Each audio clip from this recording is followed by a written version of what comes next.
What's up, guys? D-Rock1992 here.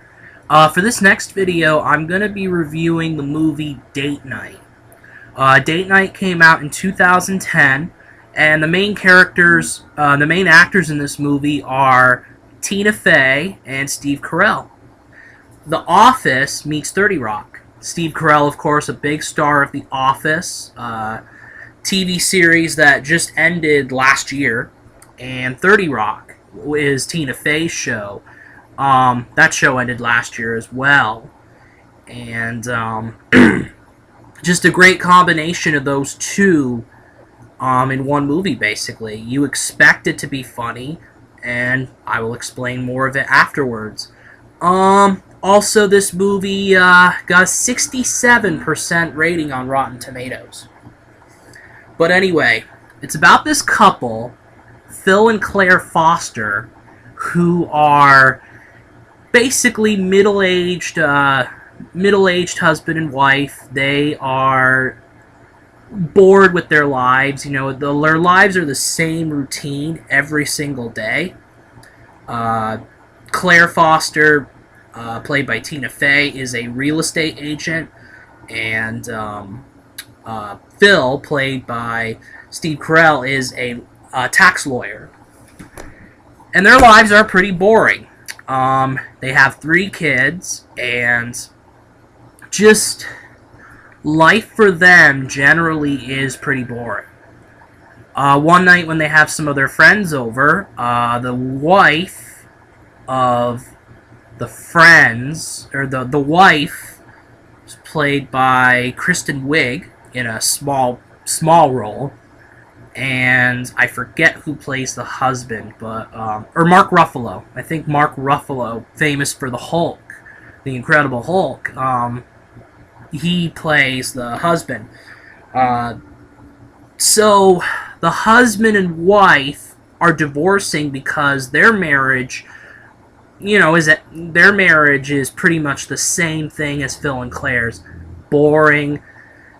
It just not very fun. Same routine, things like that. Phil, desperate to save his marriage, invites Claire out for dinner, for a nice fancy dinner, which they clearly cannot afford. I mean, they could probably afford it a little bit, but it's an expensive restaurant, no doubt. So they go to this fancy restaurant, and they come to find out there are no more tables available. They didn't make reservations, and this restaurant was definitely famous for you had to make reservations. And then Phil, out of the blue, says that he notices that there's another table, that there's a couple called the Triple Horns who are scheduled to, who made an appointment to go eat at this restaurant. Phil and Claire impersonate the Triple Horns, and they get their own table. Little do they know of the events coming ahead of them. So they're eating, and they're having a great time when these 2 goons, played by, one guy is played by Common, the rapper, and I forget who the other guy plays, but these 2 guys, they come up and they start asking Phil and Claire about this flash drive. Phil and Claire are like, we don't know what this flash drive is, we have no idea. Then at gunpoint, the 2 goons take Phil and Claire out to the back alley, and they force them to basically pretend where that flash drive is. They keep saying, you don't understand, we're a family that impersonated the Triple Horns. So Phil and Claire come up with this lie that the flash drive is at this riverboat house. So the goons take Phil and Claire over there by gunpoint, and they try to look for the flash drive. Phil knocks out the goons with a big board, and Phil and Claire flee. And they proceed afterwards to go or to solve the mystery of this Triple Horn family. So they go on an adventure to obtain the Triple Horn's phone number, cell number, and all that sort of thing. Their address. First, before the address, they find there's this man who Claire is friend who sold a house to. Actually, Claire sold a house to this guy. And this guy is played by Mark Wahlberg, great actor, absolutely. So many movies he's done that are great. So they go to this guy's house and they ask for help to try to locate the Triple Horns, and they find the house, they find the address, so they go to the address, and Phil takes a pistol, a prop pistol that Mark Wahlberg's character had. And then Phil and Claire go to this apartment, and they hold the couple at gunpoint. But turns out they don't go by the Triple Horns. That's a fake, kind of a fake name for them. I forget what the wife's name is. It's a funny name, but the wife is played by Mila Kunis, Family Guy fame, obviously Meg Griffin, and James Franco plays the husband. James Franco has been in a lot of movies, but anyway, these two reveal that they took the flash drive. And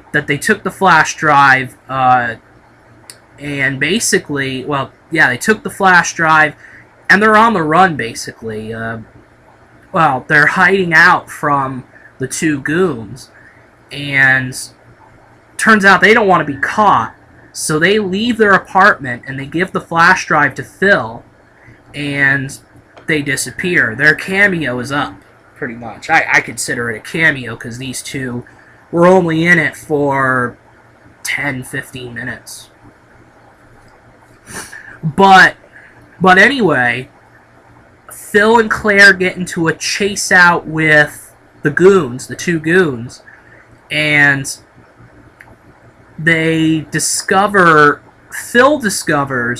that the flash drive contains some pictures of a candidate or of a public official having a public official, I think, at a strip club with strippers, which could potentially cause a big scandal. So he discovers this, and they're in the chase. Phil and Claire have nowhere to go, and Phil goes into a river. There's this taxi that attaches itself, that is forcibly attached to Phil's car, or Mark Wahlberg's character's car, which Phil and Claire also steal, or borrow. And so Phil goes into the lake, goes into a lake, and apparently the flash drive's lost, and all the evidence is lost, and all that sort of thing, so it looks like it's all over, basically. But later on it does, well, I'll get to that after, but anyway, it looks like the flash drive is lost, and Phil and Claire, I think they start giving up. There's no hope, really. But then the idea comes about that Phil and Claire infiltrate the strip club where the public official is present, where he likes to go to see the strippers, and they run into this guy. They run into the public official, and they get into the strip club, and they're both dancing at the pole for his pleasure, and they think that Steve Carell, that Phil Foster is a as a he/she, and basically it's a funny little scene. But after they do this, after they dance for this guy, Phil and Claire reveal themselves to be the triple horns, even though they're not. The public official calls on the two goons, and they, they hold Phil and Claire at gunpoint and take them to a roof, where they run into a gangster. I forget the guy's name, but this guy basically has been protecting this public official with protecting him basically by hiding the flash drive containing, by hiding that flash drive containing all the evidence against the public official, keeping that quiet. And the public official's like, you're so, I guess, something like you're so incompetent and things like that. And it was revealed earlier in the film about the two goons that they actually work with the mob. They're actually working for the mob, and they're profiling as detectives. In the early part of the film, the goons show up at a police station when Phil and Claire report about the two guys and the missing flash drive. They go in, they see those guys, they figure they can't trust the police, so they run out of there. They get out of the police building. And back to the roof scene. They're all flashing, putting out their guns at each other, and it's about to be a shootout. Claire, between the mob, the public official and his goons, and the mob guy and his goons, the two goons, one played by Common, the rapper, and it's about to turn into a big mess when Claire Foster suddenly, it's a technique that she uses with her kids, she just counts to 3, basically, and just as she says 3, a helicopter comes up a helicopter comes up, and SWAT, police, all those officials, they come down and they arrest the public official and arrest everybody, basically, except Phil and Claire. Turns out that Phil actually had the flash drive all along. He was just keeping it, or he reported it. He gave the information, gave the coordinates of the building and all that sort of thing to the police chief, the woman police detective, and with his help, they come in and arrest everybody, arrest all the bad guys. So Phil and Claire are off the hook, basically, and they then they go right home afterwards. It's in the morning. They're really exhausted and tired from their big night, and Phil and Claire are like, this was a fun night. We should do this again. Or let's not do this again, something like that. And their relationship is stronger because of this night. And the film ends with them kissing on the ground, basically, of their house. In the front porch of their house, or around there. And that's the movie.